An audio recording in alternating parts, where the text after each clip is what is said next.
You're listening to the Barbell Voodoo Podcast with your host, Jacob Fasig. Hey, welcome to another episode of the Barbell Voodoo Podcast. This is our current series, Road to Regionals, and it is brought to you by PaleoWorks. PaleoWorks is a locally owned meal prep kitchen with a passion for paleo. Their goal is to make it easy for people to have the nutrition you need when you need it. They deliver a weekly menu of heat and eat paleo meals, athlete recovery meals, and bulk macro items for all you people that are macro counters, as well as a variety of side items that you can add to your order. Their meals feature local 100% grass-fed beef, all natural and hormone-free range chicken, and even pork. They have pickup locations in Nashville, Murfreesboro, Mount Juliet, Lebanon, Spring Hill, Columbia, Lawrenceburg, and Clarksville to make it easy to pick up your prepared meals. And they deliver to many areas in Nashville for a nominal fee. PaleoWorks wants to make nutrition the easiest part of your day. Go check them out. Also, don't forget about the Barbell Voodoo private label. We can print anything, whether it's custom t-shirts or gym shirts or even your personal stuff.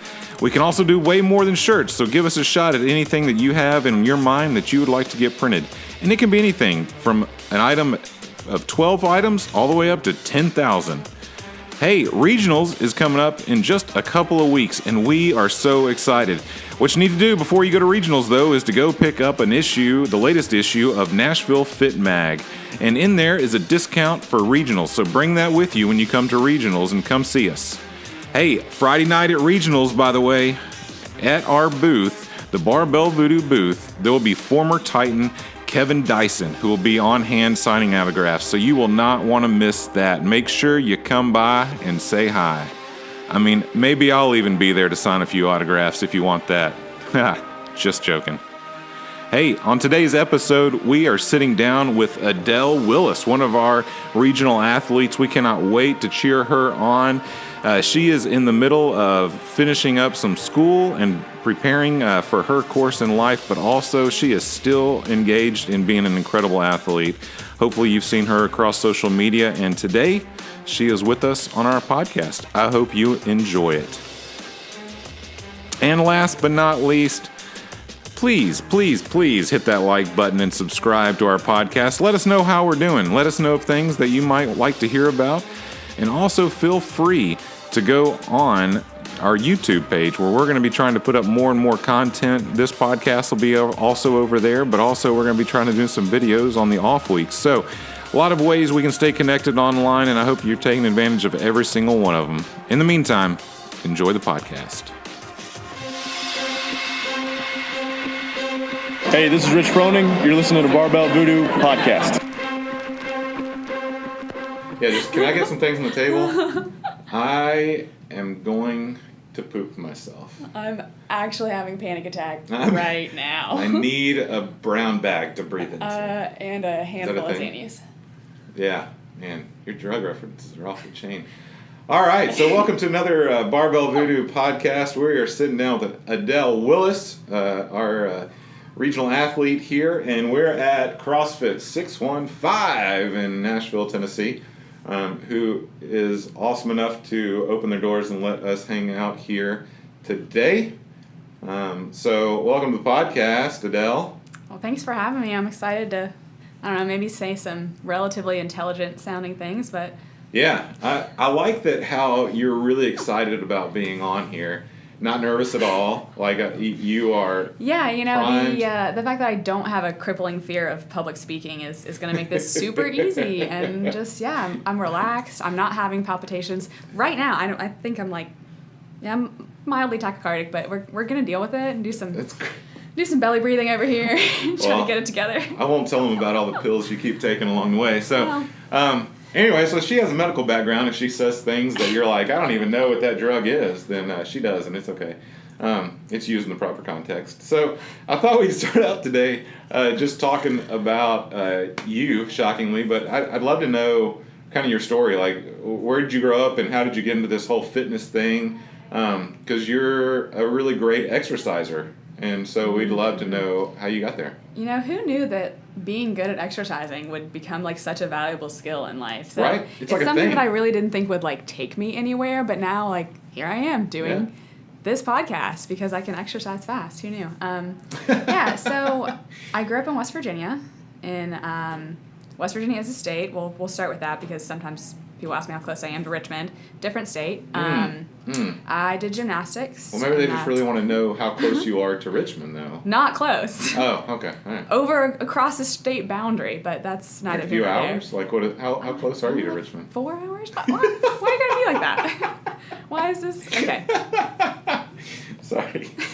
Oh, keep going. So I did gymnastics. I think a lot of people probably know that if they've seen me work out ever. I think it shows because I actually started CrossFitting while I still did gymnastics. So I think because I kind of overlapped like that, some of my form and my technique looks a little bit more gymnastics-y, more less CrossFit, and you know what, less sloppy. Sorry, CrossFitters. Yeah, I was going to say, so you're basically saying you look way more graceful than everyone else doing gymnastic type movements. Your words. Words. Yeah. Yeah, so...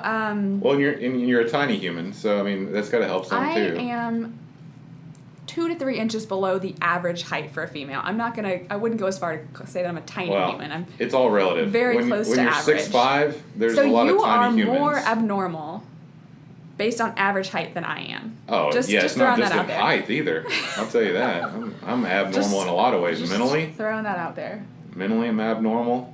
Well, probably at a deficit. I can't diagnose you right now. This is not a clinic. We can't. Looks like all this medical training's fixing to pay off for you right here. Yeah, shoot, I'm gonna straighten me out. All right, so you're there. So like I said, I did gymnastics growing up. I was lucky to be in a household that was really into fitness. Like my parents both, were big into exercise. My mom was like, did the classic mom tennis stuff, Yeah. My dad is really into mountain biking, and to this day I say he has like better cardiovascular fitness than I do. His like heart health is insane. Mm-hmm. He did a workout with me. I think it was last summer where we did totally not my wheelhouse. It was like rowing, running, wall balls, assault bike. And I think he beat me, or we were like pretty close, and that was man, I gotta run a little more. He crushes the assault bike. Yeah, so if there's interval training, I mean, mountain bikers should be primed for that, because that's all mountain biking is. Yeah, I was always into fitness. So then I went to Clemson for college, did gymnastics there, and then my senior year is when I started doing CrossFit. And the crazy thing was, like, despite spending more time doing other training, I really noticed an improvement in my gymnastics. And for gymnasts, you're better when you're young. Mm-hmm. So by the end of college, you're past your prime. So I was not expecting to have one of my best years as a senior. Yeah. Like, you're really going downhill. I was doing more like so you're looking at the pasture they're fixing to put you out in. Right, exactly. And then all of a sudden, I was on my iceberg about to be sent away, but I got a lot stronger, and it carried over really well into my gymnastics. And then I ended up really liking, I won't say I like it more. I have, I love them both for their own qualities, but I obviously got really hooked on CrossFit. And I also feel like I'm lucky because I never had that like slump between college sports to be like, oh, I need a competitive outlet. I don't know what to do. I'd already started doing CrossFit. Yeah. In my senior year, so I could jump straight into that and already having like an outlet once I graduated. I got to stay fit. There was never like a lapse in fitness, so I just went straight into CrossFit and competed. I guess my first open was my senior year, so it was like I was already 2 years into it. Yeah. After I graduated, so. That's really great. Yeah, I was listening to a podcast this morning from CrossFit that was talking about. They were talking to one of their L1 trainers, and he was talking about how he might be teaching an L1 seminar and have like a professional athlete and like a grandmother who's barely done CrossFit, and he says everything is just as applicable to each one of those as the other. And I thought that was such an interesting thing that CrossFit carries over so well. No matter what sport you play, it's going to make you better at it without doing sport-specific movements necessarily, No, I think that's the really cool thing about CrossFit is its universal adaptability and the fact that it makes you better across so many different domains that, I mean, things that I didn't even know I was getting better at, I've gotten better at. And I sometimes get a little flack from people around me for being, despite fit, not particularly athletic. So there was a reason that I ended up in gymnastics, and it's because I cannot throw or hit a ball to save my life. That's funny. If you toss something at me, I will swat it. I cannot catch. Hand-eye is just abysmal. This is the first time that I wish that this podcast was video. Oh, God. Because we would have to prove I would that swat right something. now. I can't catch. And that would be awesome. There's this disconnect between when something, like, comes toward my face and my ability to, like, close my hands. It's... So wall balls? Not a thing? Oh, God, no. No? Wall balls are a really bad time. That's the tough part. Oh, they're terrible. They're I still frog jump. I hold my breath the whole time. Wall Oh my balls. gosh.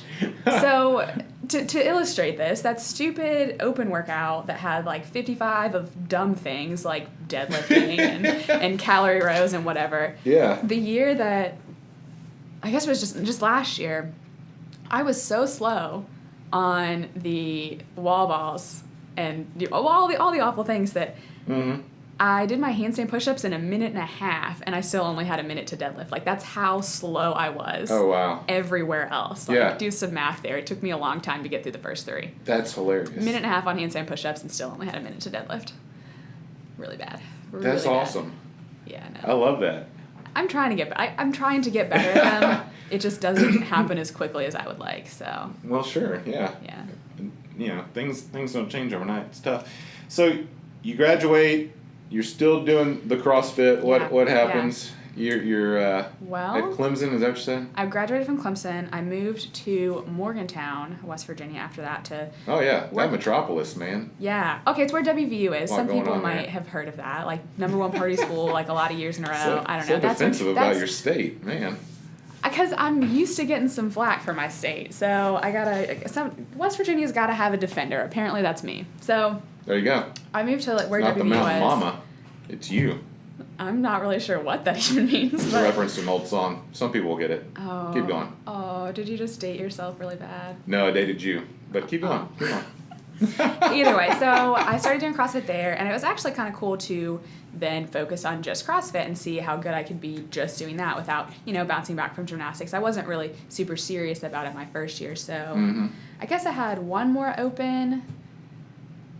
And then the following, so I had 1 year after college that I just, competed in the open. I was relatively close to regionals, and then the following year was my first year at regionals. So 2016 was when I went as an individual, and I got demolished. It was also kind of a bad time. And you know why I got demolished? Why? Wall balls. Really? Yep. Oh. Yep. So it's still a little bit of a bitter sting, but the enemy.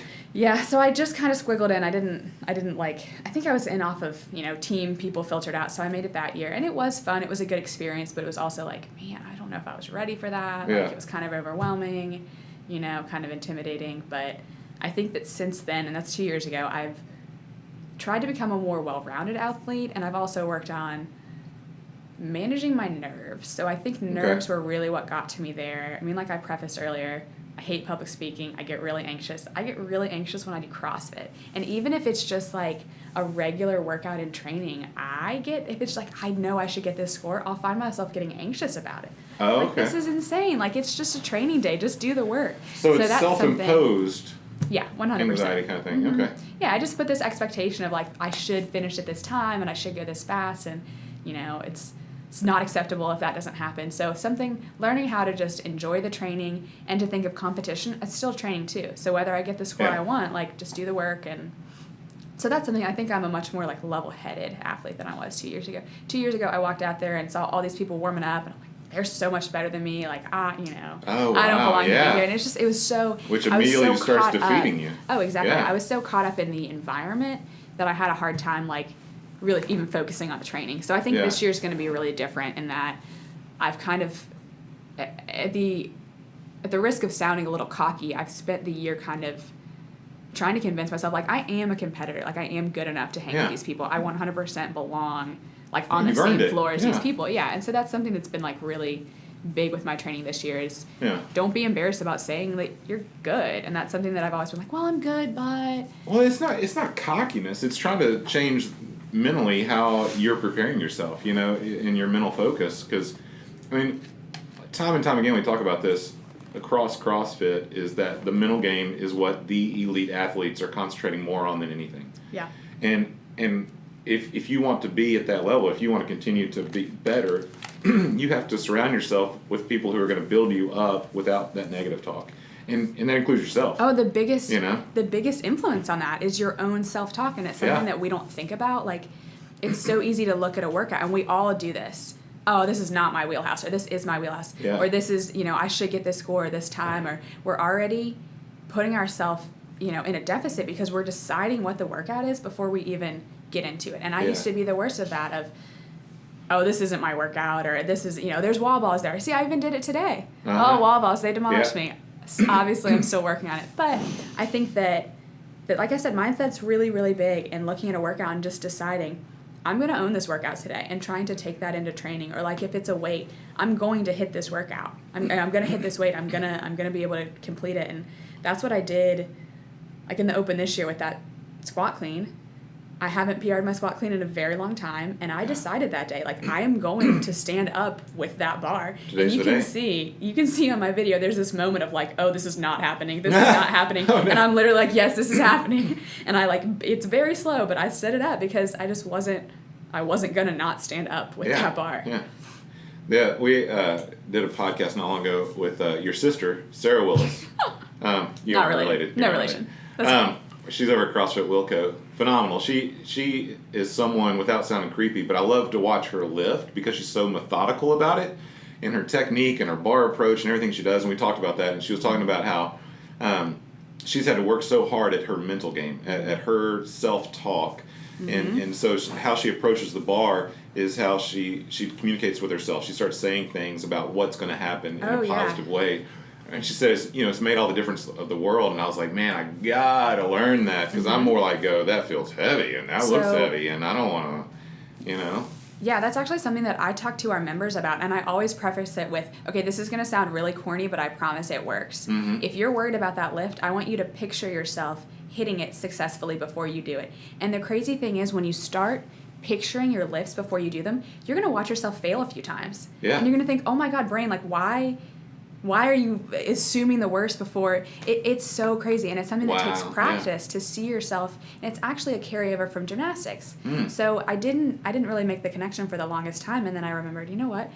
Our coach used to tell us on meet weekends, part of our homework was to watch our routines in our head X number of times before the meet. Like we had to watch 10 bar routines and 10 whatever before the meet, and I realized, like, once I started adding that into CrossFit, started watching myself in my head do the list successfully, or even, like, getting to, like, picturing, like, a really tough part in the workout, and then, like, picturing yourself, like, powering through it before you start the workout. It sounds so corny and so insane, but I'm telling you, this stuff works. It really does. It's a game changer. Now, I'm not saying I can go, like, picture myself lift a car and then I'll do it, but, at a certain point where you're at your 90% and you're feeling a little sluggish, you just go, okay, I'm going to see myself do this lift. I'm going to watch myself stand up with that bar, and more often than not, it works. Yeah. And I think about my workouts, and the same thing happens. Like, especially if it's stuff like in my wheelhouse that I'm good at. Like today's workout, I was like, man, I'm gonna kill it. Like I just walked in knowing, and I felt great. And I've had some injuries I've been nursing along the way, and I didn't wake up hurting, which was a good thing. It's always for me. A great morning when you wake up. Yeah. For me, it's can I feel my fingers when I wake up? Because I have ulnar crap, and my pinkies are always numb when I wake up. But today I woke up with not numb hands, so that was great. That's a good morning. Awesome. Yeah, so like the workout this morning totally did exactly what I thought I was going to do, except for the last round.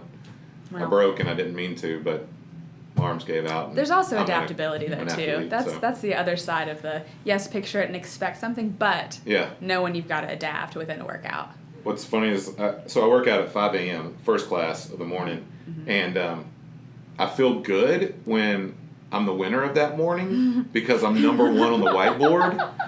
Now, we don't have to talk about how long I stay there. Yeah, like... Only guy in the class. Number one, yes, it might change at 6. It might change at, like, 9 or whatever. But for that moment, I was king. And it's just, There you go. And you know what? Little wins.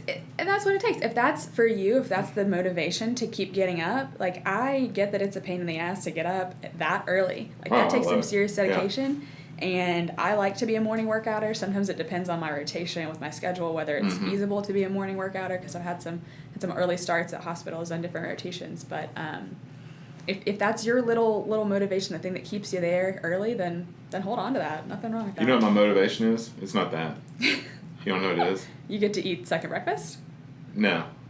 I do love breakfast, though. Second breakfast is the best meal of the day, hands down. Second breakfast. No, I just love the people. Yeah.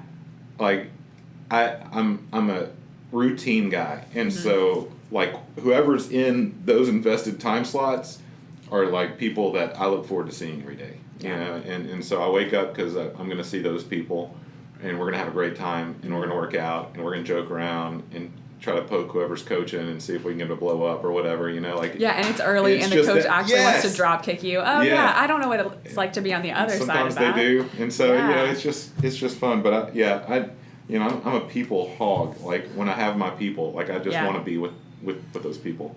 That's the beauty of CrossFit. Yeah. Is the community that it brings you and the support system, and I don't think I'd be in this place with like getting ready to go to regionals and all these things if there weren't, and like I said, so I'm working on my mental game, convincing myself that I'm good enough. There were so many people along the way that said, you need to go individual, like you've got the ability, you can do this, and I was like, ow, you're wrong. And now looking back, man, I'm glad they said it, because they at least planted the seed. Like Andy Hunt walking around out there with headphones on like a crazy person right now. He planted the seed. It was right after the Open last year. He was like, so individual next year? Yeah. Like, no, Andy, my life's too crazy. I don't have time for that. And here we are. So here we are. It's fantastic. Yeah, it's cool. I love it. And so, all right. So how in the world do we get to Nashville, and then you're in school, and doing? I don't even know how you do your schedule. Like going to school, and you're a committed athlete. You're coaching. Cocaine. I mean, like, and the where you're doing the hospital rotation or whatever is literally all over the United States.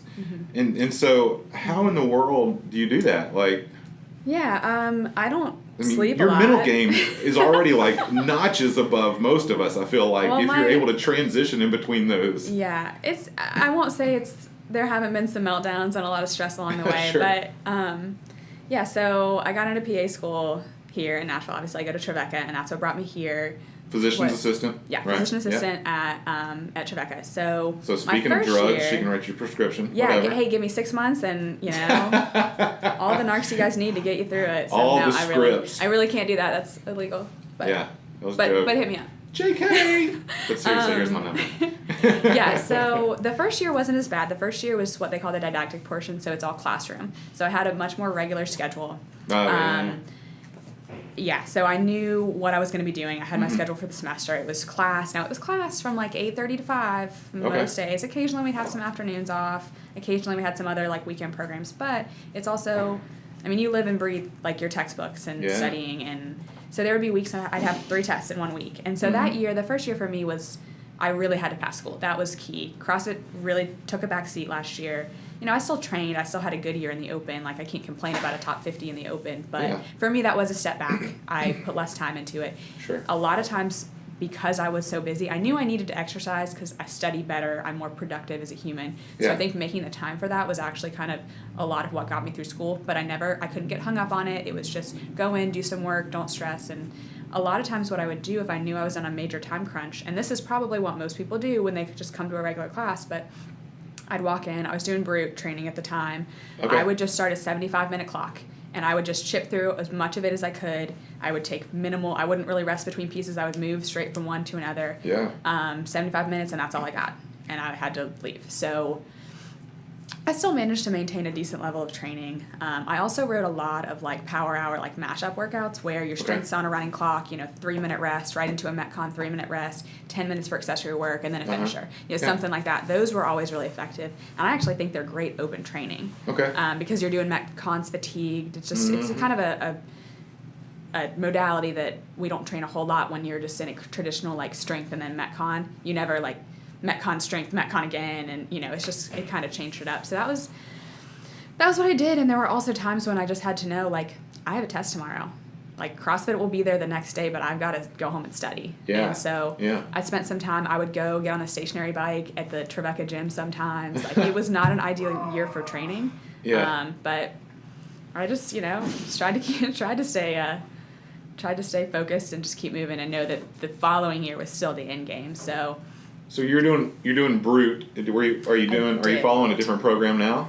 Yeah, I bounce around. I need to get more consistent. That's one thing that I could probably improve with my training. I did Brute for a long time, and I actually loved it. I think it made the biggest impact on making me more well-rounded. I got to the point where, because I was doing limited time, because I could only work out for 75 minutes, Sure. I didn't feel like I was getting what I paid for. Okay. I think it's great. I think once I have like a job and income, I'll probably go back and do it again. Okay. But I bounce back to just like whatever's free / whatever I can make up. Yeah. So I actually kind of just write my own stuff right now. Pull from Misfit, pull from CompTrain. Obviously working. Yeah. I do like to write workouts, and I like to kind of plan out what I'm doing, and I do know a little bit about the human body, so kind of helps. You've learned a few things? I've learned. That's good. I watched some YouTube videos about fitness. I don't know. Yeah. That's what I always tell people before I do a gymnastics. Like, oh yeah, I watched a YouTube video about this. We're good. We got it. Yeah. So then this year I started out on clinical rotations, which was a challenge of its own because I didn't know what gyms I was going to be going to. So my very first rotation I started in Lawrenceburg. Okay. I didn't realize there was a CrossFit gym there. No, I wouldn't have thought so. Well, there's actually one, and then there's this gym that I ended up going to, which is not a CrossFit gym. But it was all CrossFit. It was insane. It was such a cool gym. They charged me $30 a month. Nice. It was these 4 guys that did CrossFit, and they just bought this gym as like a hobby, and they don't profit off of it, but they cap the membership at like 30 or 40 people. Everybody pays $30 a month, and any money at the end, like any profit they'd make off of it, just goes back into upkeep. Yeah. So it's really just like their giant open gym that they. It was great. That's so cool. They had a bunch of assault bikes, like rig. It was a super nice gym. Yeah, and I don't know how I lucked into that, but. Wow. So I was there for a while. Then I don't know where I went after that. Oh, then I was here. I was here in town. I had a rotation in Madison, which worked great. Okay. I could still coach at 615 because it's close. That was kind of an easier one. Then I went to West Virginia. I went back to my hometown. I did a surgery and trauma rotation, which was a lot of hours and a lot of days in the hospital, like that at 5 a.m. so intense. It was amazing. It was the most fun I had on a rotation yet. It was awesome. Taking like bullets out of people's mouths and legs. And, yeah, lots of like abdominal surgeries, elbows deep in like a human. That was a great time. But the motivation after you like got into the hospital at 5 and you dealt with all this high stress stuff, and then it's maybe 6 o'clock in the evening and you're like, I gotta go to the gym now. Yeah. And it's also one of those perspective things, like, man, I just saw those people dying, and like, I need to go get excited to work out. It was just kind of a weird. I was in a weird. I was very emotionally drained. It was like a weird mindset sometimes to be like, does this? I've had some ups and downs on rotations with perspective and mindset of like. Literally, like, people are dying, and I'm, like, really worried about adding 5 pounds to my snatch. So that was kind of a weird emotional place. Yeah, I mean, but it sounds insane. But I can see that, yeah. It was kind of weird, and I guess what I would always come back to is, like, well, life's short, be fit, you know? Yeah. Do the things that you love and be surrounded by people that love to do it, too, and, you know. There you go. And, yeah, there were slumps. There were days I got in the gym and I just went through the motions because I was tired. Sure. But for the most part, that's kind of been... You know, I've just bounced around location-wise, and it's worked out. The one I had during the Open, I was actually in Cookeville, so I was at Mayhem through the Open, which was pretty cool. Yeah. And totally random. I didn't plan that at all. School's just like, oh, you're going to Cookeville in February.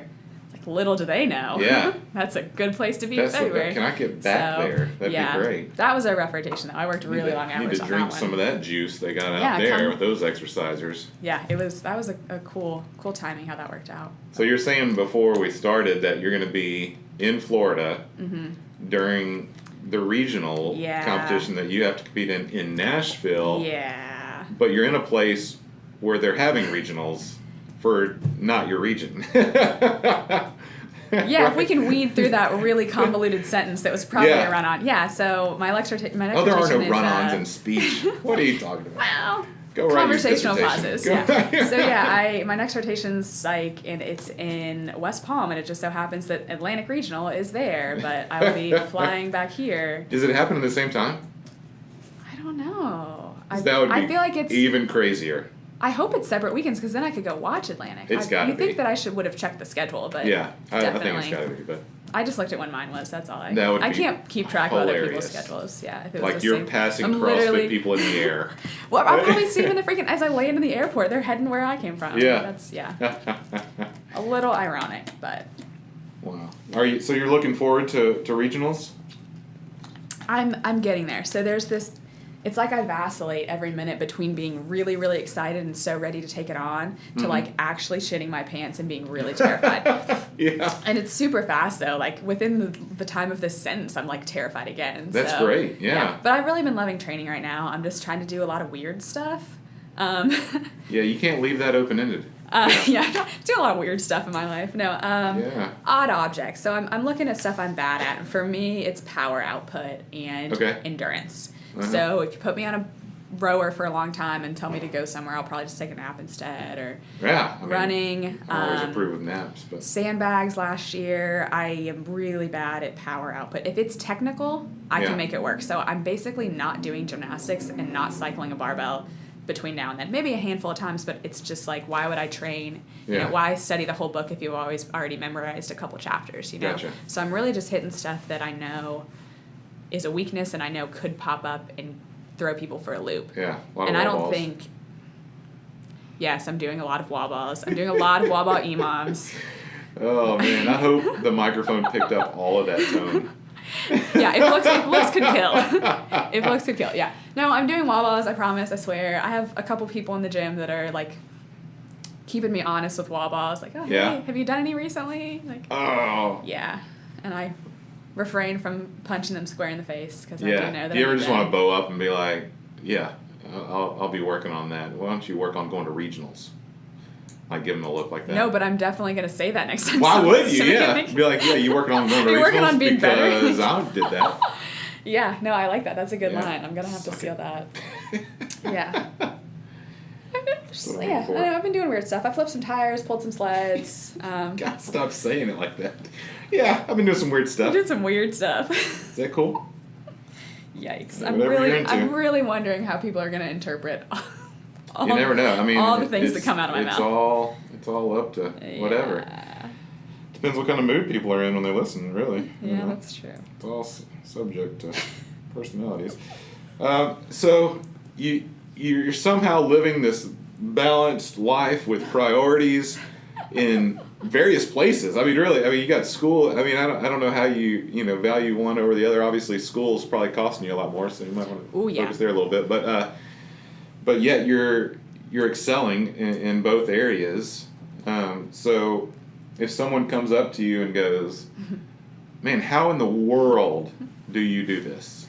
Like, do you have like principles that you've learned along the way that you go, well, you gotta focus on one step at a time. You gotta, I don't know. I mean, there's all the cliches out there you can use, but I mean, first off, it's always a learning process and it's always adaptable. So I think learning that it's never set in stone and knowing when to give yourself a break is really important. So for me, a recognition of when I'm running myself into the ground is something that I've learned, and I've made that mistake before and just trained and not slept and tried to coach and babysit and do all these other things like before I started school just to try to make ends meet. And you do run yourself in the ground and your training's not productive and it doesn't work anymore. Or like when I was studying and I wanted to get up and go to the gym, I knew I needed to sleep more than 5 hours to do well on a test. So learning when I can't do that morning workout, I need to skip it because I need to prioritize life like that.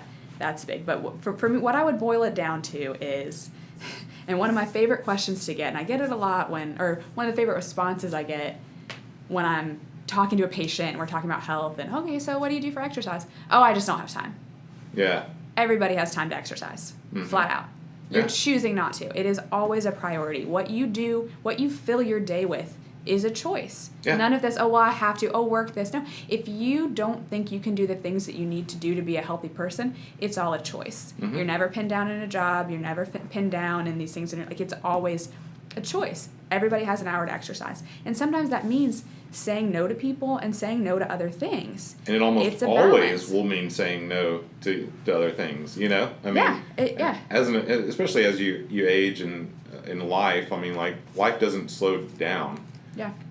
I mean, and so, I've written about it a lot of people releasing themselves to be able to care for themselves. Because it's a big burden of people that go, well, I'm investing in my kids. I'm trying to keep up with, whatever. Something's going to fall short, and it's going to hurt everyone around. You need to take care, if you have a family and you're thinking like, well, I can't do this because my kids need X, Y, and Z. You know what your kids need to see is a a person that prioritizes their own health and sets the example by going out and exercising. Like, your kids see that you get up and go work out at 5 a.m. And you know what they're going to learn from that?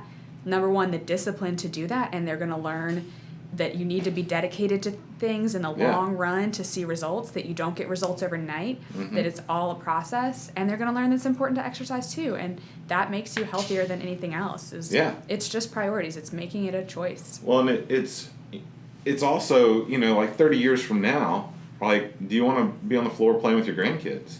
You know, I want my knees to work. Do you want to be... I want bone health. Do you want to be a burden to your kids later? Or do you want to be somebody that allows them to live life because you're living life you're still? healthy. Like, it's okay. You know, the whole reason I work out at 5 a.m. is because it's a sacrifice for me to get less sleep that does not impact my family. Yeah. So that when I get home by, 6:15, 6:30, I'm getting my girls you're up. devoted to them. You know, I can take kids to school. I can do all the things.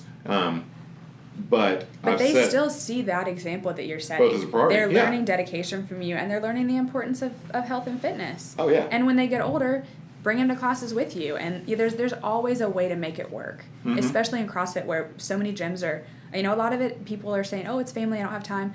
CrossFit gyms are so family friendly, depending on where you are. There's kids running around, there's moms pushing strollers. Like, you can always make it work. And then there's the other side of that of, okay, I got to know when I need a break. So that's balance, and that's priorities. It's, you put the things that you need to get done on a daily basis in order, and you rank those things, and that's how you fit it in. Yeah. And for me, I think that learning that, the occasional break here or there, like, a lot of it was, sometimes I have classmates that'll, like, go out on the weekends, and, maybe I'll join them if it's a Friday and I manage to work out in the morning, join them for happy hour. I don't need to go out late night with them because I want to get up early Saturday and work out. But I can still go hang out, for a little bit, get some normal human socialization that's not in the gym. And for me, that was balance. That was, okay, well, I still get to go see my friends, but... And that's important. No interest in going out late night, still get up early Saturday morning, and then, go about my day, get some studying in the next day, so... Yeah, and I think a lot of people aren't willing to put forth the effort to get through the initial, like, where your friends give you a hard time. Oh, yeah. I get shit all the time. Yeah, every good friend is going to give you a hard time about skipping out, but eventually it gets to the point where they go, man, that's awesome, I wish I could do that. Like, I'm a meal guy. I could count the number of times people say, oh, what's that? You pack your food like that every day? Yes. Or you have to go to the gym? Are you on some funny diet? Yeah. Yeah. People say things like that because ultimately they're jealous because they haven't made the dedicated decisions that you have to do that. That's why they say it with a tone. It always gets to that very blatantly because they start looking and they're like, dang, that looks really good. Like, months or later of you doing it, being like, around that person. Weird. You're on some special diet? I'm just going to go get fast food. All of a sudden they're like, man, that looks really good. You're trying to make me feel bad about my habits, but I think you're the one that feels bad. Yeah, and that was, for me, that was a learning. I used to be embarrassed about, bringing stuff and saying, no, I can't because I have to go to the gym. Until I learned, like, oh, maybe they're actually jealous of the habits that I've cultivated and they would like to. And then all you can do with people like that is say, hey, you wanna come to the gym with me sometime? Or you wanna meal prep together sometime? And maybe you'll get through to somebody. It's fantastic. I love when people switch though and they're like, oh, I wish I was eating that. They're like, instead of this Big Mac that's gonna give me awful indigestion. Yeah, see that Big Mac in a couple hours. I made it 30-40 minutes without talking about poop, so that's a big accomplishment. Is that a big deal? Oh, yeah. I mean, we could have talked about poop. It's actually, because I spend, right now I'm on family medicine, I spend my days asking old men, and so how are your bowels? Yeah. Yeah. And That's let me exciting. tell you, they'll talk about it. They'll talk about it for a while. I've got no qualms. You get a lot of detail. I'm the guy that accidentally keeps talking about it when people are really uncomfortable with it, and I don't pick up on it. Oh, yeah, you just keep rolling. But to me, I'm just like, it's a thing. Like, it's normal, your it's poop healthy. tells a lot of good stories, or bad stories. And it can tell your health. It's one of the best indicators of overall health. And some days you go, I took too much magnesium today. I got to back that off. Yeah, that'll get you. I hope there's so many people on this podcast that just like, went, all right, unsubscribe. they're like, magnesium, what does that do? Anyways, so the Open, you're going to the regionals. Let's talk a bit. So you're still coaching, you're still training. You're saying that you feel like you maybe have a unique perspective on coaching. And so what does that mean? Like, Does everything need to be done on your hands, like in a handstand gymnastics Everything. way, So as or soon like- as you walk in the door for a gymnastics clinic, you will be inverted. You'll be wearing a leotard. Now, I'm only slightly could kidding. kill I a do like it leotard, when by the way. people. I do encourage people to wear leotards to gymnastics clinics, but. Yeah, so like I said, I overlapped my gymnastics and CrossFit training. I've held on to a lot of my more gymnastics-looking technique, and most of my experience coaching, or I guess I've probably coached about the same amount of time now. I've coached CrossFit almost as long as I've coached gymnastics, but more of my education and my coaching experience comes from gymnastics. And I think CrossFit, in some ways this is great, in some ways this is not so great, just kind of says, oh, just go for it. Just do it, and we'll clean it up later. Like, just get up on top of those rings. Just go for it. Yeah. Both literally and figuratively. Yeah, Yes. just see what happens. Maybe you'll die. Who really knows? We'll worry about that later. Kind of a shoot Insurance first. is paid. Go for it. Right. Shoot first, ask questions later. Gymnastics is very big on breaking down every piece into the smallest possible element, doing that really boring element over and over and over until it's burned into your brain. And so that's something that I find myself repeating at gymnastics clinics is like muscle memory, muscle memory. Yeah. So if you can't do a perfect hollow hold, I don't want you even trying beat swings until you can show me that perfect hollow hold on the floor. So learning everything from the smallest building block we can break it down to, and then once that solid foundation's met, then build it up. You wouldn't walk up to a 225 on the bar and try to snatch it when you can't snatch a PVC. So why do we have people that can't do a strict pull-up deciding I'm going to butterfly or I'm going to learn a ring muscle-up? Sorry, not going to happen. Yeah. So, but... Yeah, I mean, we're missing that, though. When yeah. people actually do come to a clinic, and because I do spend, for a kipping clinic, for kipping on the bar, we spend a lot of time on the floor. And they're like, oh, this doesn't seem like it'll be productive. A week later, I'll have somebody come up in class. I got my kipping pulse for the first time, and it was totally from the clinic. I'm like, yeah, I'm not lying about this stuff. If you learn the building blocks and you give it some time and you focus on those building blocks, it's going to carry over. Yeah, yeah. So it's really, for me, I almost prefer coaching clinics and one-on-one sessions like that to just coaching a whole class, because I get to see so much progress with people. Yeah. And people are so excited when they get a gymnastics milestone, when they get to check that box. So I love having a clinic with people, and maybe they're a little frustrated and they think that they're going to come to the clinic and get something that day. And that doesn't all, sometimes for people that have the prerequisite strength, sometimes that happens. But normally it's a couple weeks or maybe a week later that someone will come up to me and they're just so excited because they just, did a handstand push-up or did a bar muscle up again. And I kind of that is my next year, all gymnastics movements. Let's do it. Let's do some sessions. Yeah. Let's get together. We should. I'm sure you have the time. Well, okay, here's the other caveat for my gymnastics clinics is, and this comes from a gymnastics background, I don't really sugarcoat things. Yeah? You've done a great job sugarcoating so far. I'm shocked at that. Yeah, I kind of tell it like it is. I don't really filter a whole lot. If your movement looks ugly, I will tell you it looks ugly. And Do you actually say, reason. you ugly? I normally say, please stop doing that. Or, why are you the way you are? Just stop. Please, stop. just stop. Seriously, Just please stop. Yeah, so I have a bit of a reputation within the gym of maybe being the mean coach, but it's because I care. That's why I'm mean. No, because I want things to be done right. I'm not going to tell you it looks great if it doesn't. So then when I do tell you, big improvement, that really looked good, yeah, you can believe me. It means something. Because I didn't say, oh my God, that was so good, but also please never do anything like that again. Yeah. No, if I say it was bad, it's because it was bad. And if I tell you you're really getting better, I see the improvement, then... It's just communication. Just being straight with people. Yeah, it's easier for people to understand you if you can communicate. If they cry a little bit, then that's their problem. Do you offer a crying pit at your seminars? I bring this corner right here. A couple boxes of tissues, just you sit there. Bring and your thick cry. skin and your leotard. You have all your feels in that corner. Yeah. When you come out of that corner, and then we're back at it. Back to work. Yeah. No. Yeah. I it's not exactly verbally abusive, but it definitely. I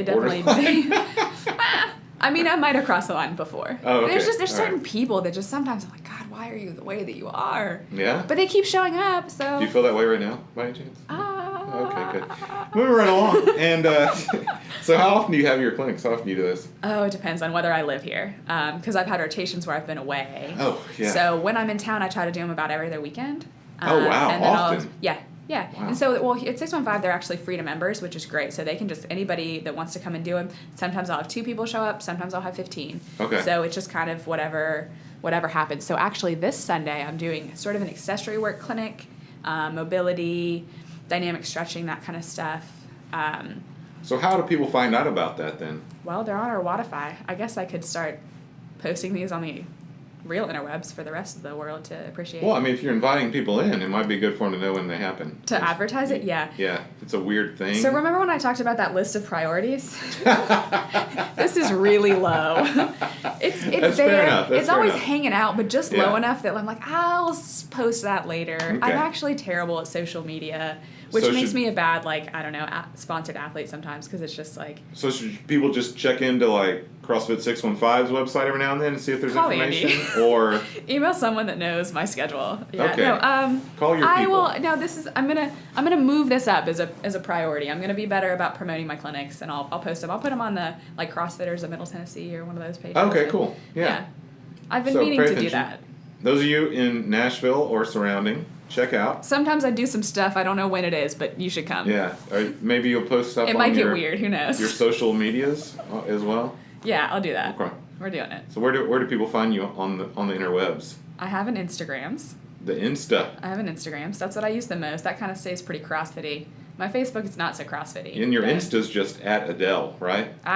Yes, there's a blue check mark. I'm a big deal. I'm a big deal. Couple million followers. Who Yeah, knows? it says I'm not from here, but that's Yeah. okay. Yeah, I might be a heavy-set British lady, but that's beside the point. No, I do have. It's at Adele Willis 1, right? Does it have a dot in it? Well, it's not my social media account, so I don't know. Do you need me to look this up right now? I don't Fact know. check. Fact check. My cellular's on a charger far, far Going away. down right now. Oh yeah, it is Adele Willis 1. Cool. Numero uno. So check that out. That's 2 L's and 2 I's and 2 E's. But 1 L in Adele, that's very confusing. That was a Only confusing 1 statement. S, 1 L, 1 D, and 1 A there. And 1 W. Yeah, that was a lot. Just for clarity. I'm sure I've they're made all this tracking. so clear right now. Yeah. I don't know how you can't find her on Insta. All right, so check that out and see what's going on with her. I'll start promoting my stuff. Come get verbally abused and maybe learn some gymnastics. Yeah, I mean, why would that not seem attractive to I everyone? think that's really enticing. I don't Yeah. know who wouldn't want to spend their Sunday or Saturday Absolutely. doing those things. So I saw a proof of the CrossFit 615 Team Adele shirts that are going to be worn at Yeah. regionals. I'm so excited. My name's on a T-shirt. How cool is that? I feel important. It's really cool. You are excited. important. I'm excited about it. The support I've gotten from here and also from Music City. I did a lot of my training throughout this like open season over at Music City too. Yeah. They're making a bunch of shirts. They're giving me a bunch of gear. So That's so awesome. I get to promote 2 gyms. It's kind of the Yeah. best of both worlds. So yeah. Well, it's so. I mean, you're the 1% of CrossFit. That sounds kind of eerie. That's I awesome. don't know.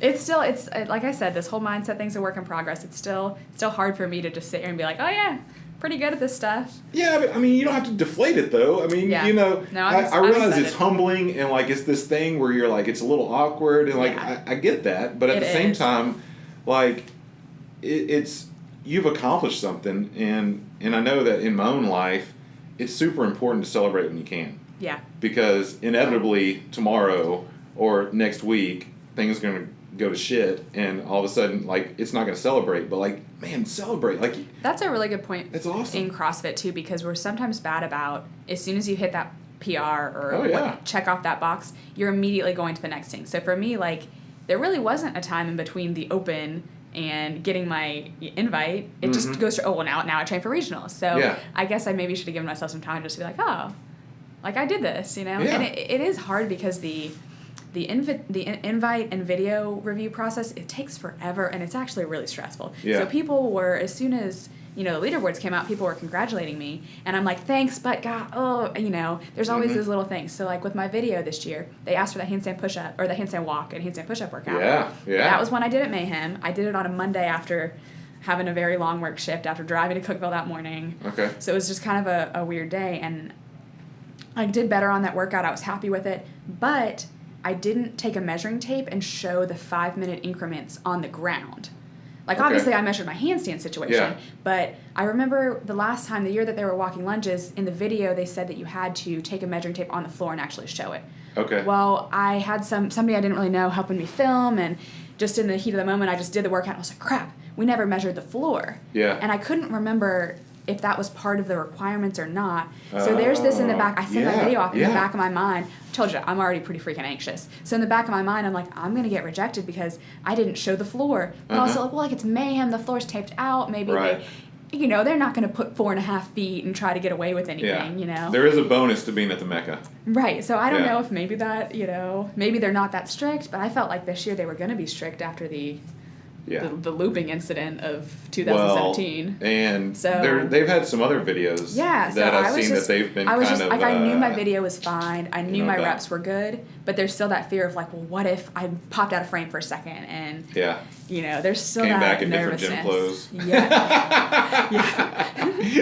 Suddenly like 6 feet tall and male, deadlifting the bar. Oh my gosh. So I mean, I knew my video was fine, but there's still that nervousness. I think I reread the email where it said accepted like easily 20 times. Oh, of course. And I'm not OCD at all, but you know, I just had to be sure. You sure it wasn't like 17 times? It was probably like 25. Okay. 26 and a half. I don't know. That's exactly. Yeah, so like I said, it's hard to ever really stop because and then the invites take another week. So I guess I haven't really stopped to be like, oh, I'm going to regionals until right now. So yay. Yes. I'm excited. Now I'm excited. I am the 1%. Yeah, it's cool. It's so exciting, and I'm excited for you. You know, I've barely gotten to know you, but I'm pumped for you, and I'm super excited that I'll get to be there cheering for you. I won't have a cool CrossFit 615 shirt, but you know, I will have. Get one? We'll be rocking a Barbell Voodoo shirt. It's got a sleeve on it. I think Barbell Voodoo's making these lovely shorts. Maybe I should, but then what are the other athletes gonna say? They're going to be super jelly. Hal will be like, why don't I have a shirt that says Hal? I was like, I don't know.